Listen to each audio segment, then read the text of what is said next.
Good evening, ladies and gentlemen. We are in a beautiful 2023 Land Rover Defender Anniversary Edition, and tonight we are going to test the fuel economy on this gorgeous car. The Anniversary Edition has just the entry-level powertrain, the 296 horsepower four-cylinder. This is a lot of car for that engine, so it's only rated at 20 miles per gallon on the highway. Let's see. Oh, it currently already thinks it's doing 20.3 mile. Oh, 20.4, and we're only 5 and change miles into this. You don't get adaptive cruise control on this model. I normally try to keep my speed at 70 as a maximum. So I have set my speed limiter to 70 miles an hour to try to keep me from exceeding that. And we will probably have to slow down and end up averaging less than 70 miles an hour. Traffic is flowing smoothly for now, but not always at 70 miles an hour here on Interstate 5. So we are going to continue on through the night, see how we do. I'm going to go down the freeway a bit, turn around, get back to the same gas station, fill it up again, and see what it did. So anyway, I will be right back with you with an update right now. All right, we are just passing the San Onofre nuclear power plant. One feature that I have discovered here on this Land Rover Defender is on the 4x4 info screen, I can look at my altitude to judge how that's changing. And this route is relatively flat. It fluctuates a couple of hundred feet at the time, but no more than that.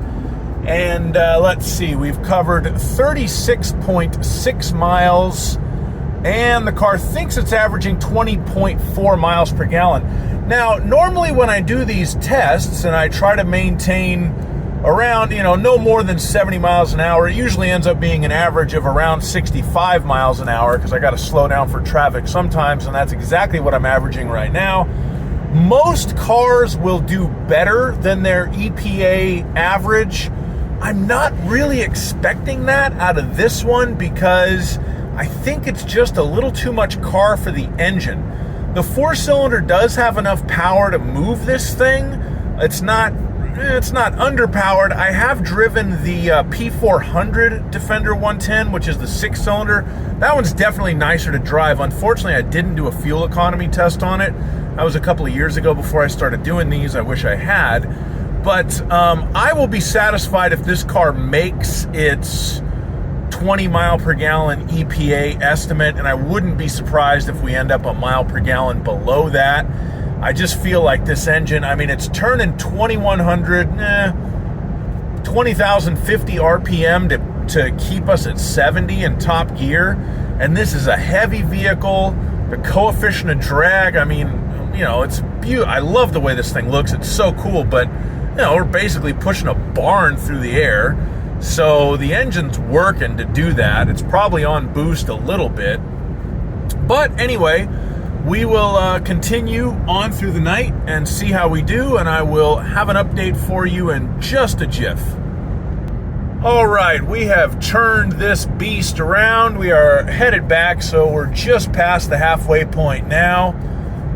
We've covered 58.8 miles, and we are averaging 20.2 miles per gallon, according to the vehicle. I will say this is an extremely comfortable car to drive. I do enjoy driving it very much. And whether or not it gets the fuel efficiency that it allegedly does per Land Rover's interpretation of the US EPA ratings, we will find out shortly. Probably give you one more update right before we hit the gas station, and then we'll hit the gas station and see how we did. Traffic has been pretty smooth so far. Only hit about a half a mile of slowdown for some brief road construction, and other than that, it's been pretty smooth sailing, so hopefully that continues. Check in with you in just a sec. All right, ladies and gentlemen, we are going to wrap this one up. Just about back to the gas station now. We've covered 101 miles. The car claims to be averaging 20.1 miles per gallon. So If its mile per gallanometer is pretty much spot on, then we just nailed the EPA estimate. But if it's a little bit off, well, we'll see. We'll see what the result is. Typically, those things read a little high by like 1 to 1.5 miles per gallon, but who knows? We'll see what happens. All right, so I'm back at the gas station, I swear, and I filled it up, I swear, and gotta love British Electrics.